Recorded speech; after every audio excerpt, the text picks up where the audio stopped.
Pemirsa, polisi menangkap 5 anggota ormas pelaku pembakaran 3 mobil polisi di Depok, Jawa Barat. Polisi menegaskan negara tidak boleh kalah oleh aksi premanisme berkedok ormas.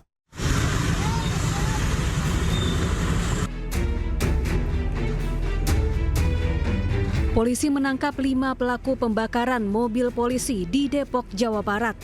4 diantaranya merupakan pengurus Ormas Gerakan Rakyat Indonesia Bersatu. Mereka diringkus di lokasi terpisah.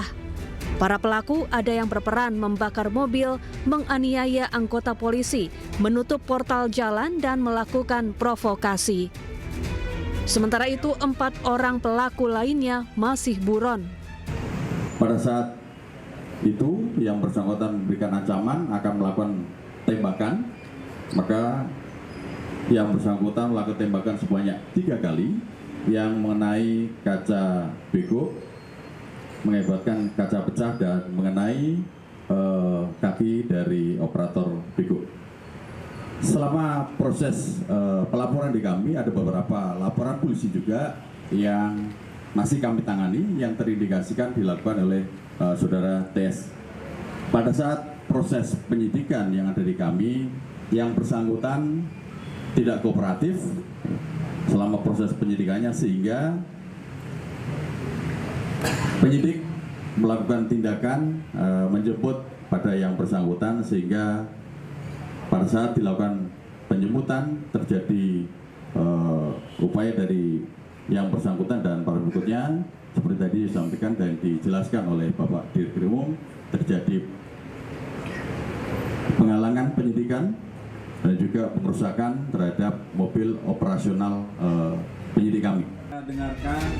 Dalam kesempatan ini, polisi menegaskan negara tidak boleh kalah oleh aksi premanisme berkedok ormas. Kami dari jajaran Polda Metro Jaya berkomitmen bahwa negara tidak boleh kalah dengan aksi premanisme, termasuk premanisme yang memakai kedok ormas. Kasus ini bermula saat sebuah perusahaan akan melakukan pemagaran di Kampung Baru, Cimanggis, Depok. Pelaku TS dan anggotanya lalu menghalangi upaya pemagaran dengan mengancam dan mengintimidasi para pekerja. Polisi kemudian menangkap pelaku atas tuduhan penganiayaan dan kepemilikan senjata api.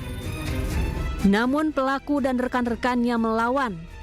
Bahkan salah satu anggota polisi terluka akibat dikeroyok. Hingga kemudian massa membakar 3 mobil polisi. Dari Jakarta dan Depok, Jawa Barat, tim liputan iNews melaporkan.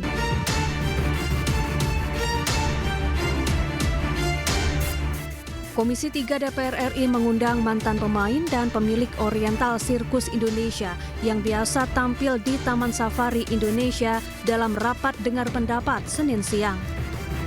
DPR menggali dugaan eksploitasi dan pelanggaran HAM terhadap mantan pemain.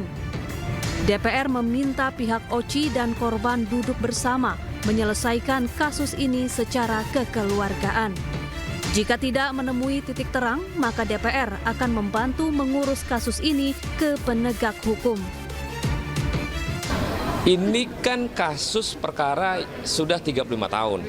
Kalau ngomong dalam aturan penegakan hukum, ini udah kadaluarsa. Nggak bisa ini barang. Cuman karena kan si pelapor mengharapkan ada keadilan. Baik pengelola dan para pemain mantan sirkus itu duduk sama-sama untuk mencari titik tengah apa yang diharapkan oleh si para pemain sirkus dan si pengelola. Dan akhirnya saya minta kasih waktu ke mereka 7 hari.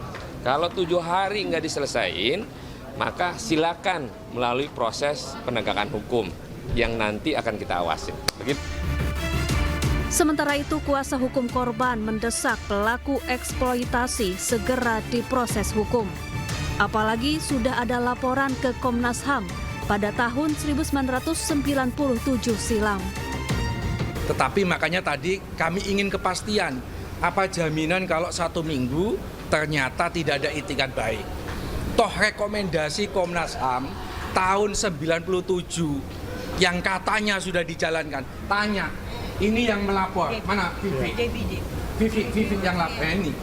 Ini yang melapor ke Komnas HAM, ini yang disetrum vaginanya itu. 1 rupiah pun nggak ada itu kompensasi. Itikat baik apa gitu. Ini sudah 28 tahun. Makanya kalau memang tidak punya itikat baik, ayo. Selama ini pelanggaran HAM itu susah diadili. Kenapa? Karena pelakunya itu rata-rata instrumen negara. Tapi ini pelakunya adalah swasta. Main terapis. Sebelumnya, kisah pilu diceritakan sejumlah mantan pemain sirkus saat bertemu Wakil Menteri HAM Mugianto. Mereka mengaku kerap dianiaya, diberi kotoran hewan, dan tidak diobati saat mengalami kecelakaan kerja. Bahkan para pemain sirkus anak-anak dipisahkan dari orang tua mereka selama bertahun-tahun. Dari Jakarta, Tim Liputan iNews melaporkan. Anggota Komisi 3 DPR bertanya soal anak-anak usia dini yang dijadikan pemain sirkus dan dipisahkan dari orang tua mereka. Sementara itu, pemilik sirkus membantah tuduhan eksploitasi dan pelanggaran HAM. Kami ingin bertanya, niat awalnya apa Pak? Kok kenapa harus mengambil anak-anak usia dini untuk dijadikan pemain sirkus? Dan apakah memang tadi kan sudah disinggung juga masalah ada kontrak juga yang katanya sempat disiarkan bahwa para korban ini mau disekolahkan. Nah, bagaimana tentang kejelasan kontrak tersebut? Apakah memang dari niat awalnya memang benar-benar tidak mau menyekolahkan tetapi hanya untuk menjadikan pemain sirkus atau bagaimana? Saya ingin mendengar itu. Jawab sana, tolong Bapak mungkin. Kan itu diserahkan ke orang tua saya. Nah kan saya juga nggak tahu, kan saya masih kecil juga di sirkus sama-sama mereka semuanya. Dan bedanya nggak berapa. Dan diserahkan sana, perjanjian apa kita tidak tahu juga. Tapi kan sudah, ya Bapak Ketua, maaf ya, mereka sudah diterusurkan ke tempat-tempat mereka punya, mana kan dari panti asuhan, dari mana semua. Mereka sudah kenal, mereka datang ke rumah, ini semuanya. Menitip semuanya. Satu, menaikkan Ida, Pak. Untuk Ida mengalami suatu yaitu tuduhannya kepada kami atau melantarkan saudara Ida ini, memang Ida mengalami kecelakaan kerja. Yaitu saya tidak bisa mengungkapkan itu betul kejadian bahwa yang namanya sirkus memang penuh resiko. Saya sendiri juga sakit juga Pak, pinggang. Saya tapi tidak main terapis Pak. Saya mainnya adalah main akrobat Pak. Nah itu semua tentu ada kedisiplinan untuk standarnya. Kedisiplinan untuk kepada semua segala-galanya. Namun kami memiliki bukti waktu jatuh langsung pakai pesawat Garuda, yaitu tiketnya ada, nanti bisa dilakukan juga.